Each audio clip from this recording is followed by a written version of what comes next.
پاکستان کے army chief field marshal Syed Asim Munir Iran میں موجود ہے اور ایران اور امریکہ کے درمیان مذاکرات کے حوالے سے بڑا بریک تھرو ہونے کا امکان ہے۔ اس وزٹ کے جو کہ آرمی چیف نے کیا ہے اور پھر اس اعلان کا باقاعدہ سے تعلق ہے، چونکہ ایران اور امریکہ کے درمیان پیس پروسیس کو انیشیٹ پاکستان نے کیا تھا، ثالثی کے لیے کوششیں انہوں نے کی تھی، تو ہر صورت میں یہ کوششیں اور یہ مخلصانہ ایفرٹس کو فروٹ ملنا چاہیے تھا۔ کسی ایک یا دوسری وجہ سے اسلام آباد ٹاکس 1 اور پھر اس کا فالو اپ اس طرح سے رزلٹ وہ اپیرنٹلی پروڈیوس نہیں کر پایا جس طرح سے امید تھی۔ بہت سے ممالک اپنے لیے کریڈٹ چاہتے تھے، بہت سے ممالک جو ہے وہ اپنے ان کے کنسرنز تھے، تو معاملہ تھوڑا بہت ڈیلے ہو گیا، لیکن فائنلی آرمی چیف کی ایران میں موجودگی اور پھر ایسے کسی اعلان کی توقع، کیونکہ ٹرمپ نے اپنے بیٹے کی شادی میں شرکت نہ کر کے ایک اہم میڈیا ٹاک کے لیے، ایک اہم اعلان کے لیے یا ایک اہم جو ہے وہ پریس بریفنگ کے لیے وائٹ ہاؤس میں اپنی شیڈول جو ہے وہ رکھی ہوئی ہے۔ سو ایسے میں جب آرمی چیف ایران میں موجود ہوں گے، ایران اور امریکہ کے حوالے سے بڑا اعلان اور بہت ساری چیزیں آگے موو ہونا، فارورڈ ہونا، یہ پاکستان کے لیے اور دنیا کے لیے اور پھر خطے کے لیے جو ہے وہ نیک شگون ہے۔ تاہم ایک چیز ہمیں سمجھنی چاہیے اور وہ یہ ہے کہ مذاکرات ہمیشہ ایک پروسیس کا حصہ ہوتے ہیں اور وہ ٹائم ٹیکن ہوتے ہیں، تو اس میں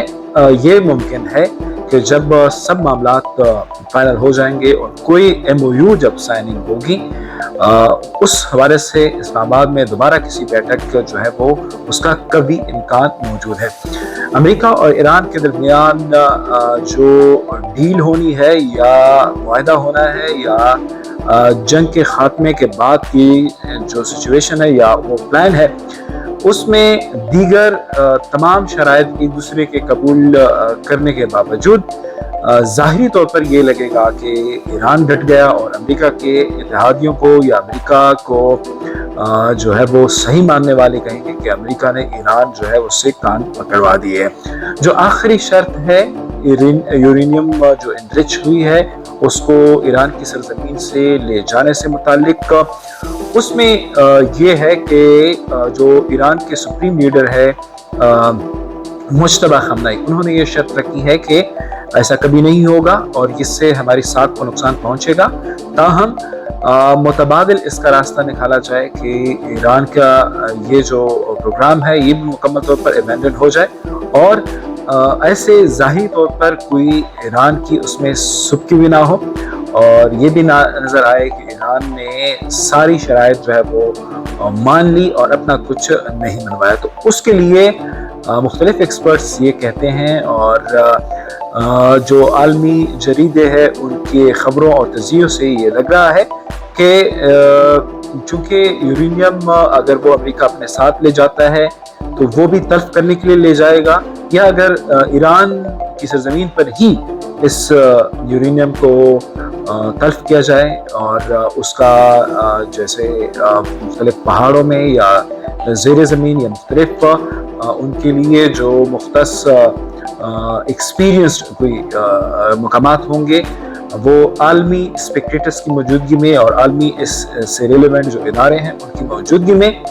اس کو ضائع کیا جائے، تلف کیا جائے، تو یہ بھی ایک آپشن جو ہے وہ مجتبی خامنئی کے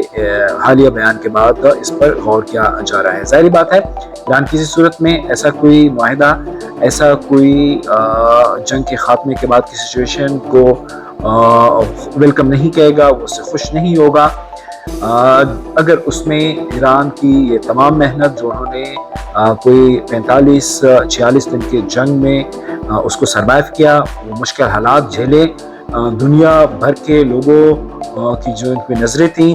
اور انہوں نے اسٹریٹ آف ہارمز کو بند کیے رکھا، اپنا اور دنیا کا کاروبار جو ہے وہ انہوں نے افیکٹ کیا، یہ ساری ایکسرسائز، یہ ساری ایفرٹ ایران ٹیبل ٹاک پہ یا مذاکرات کی میز پر تو انڈو کرنے سے رہا یا ہارنے سے رہا۔ سو دونوں ممالک یہی کوشش ہوگی کہ ان کے لیے ون ون سچویشن ہو اور دونوں ممالک اب اس سٹیج پہ ہیں کہ اب وہ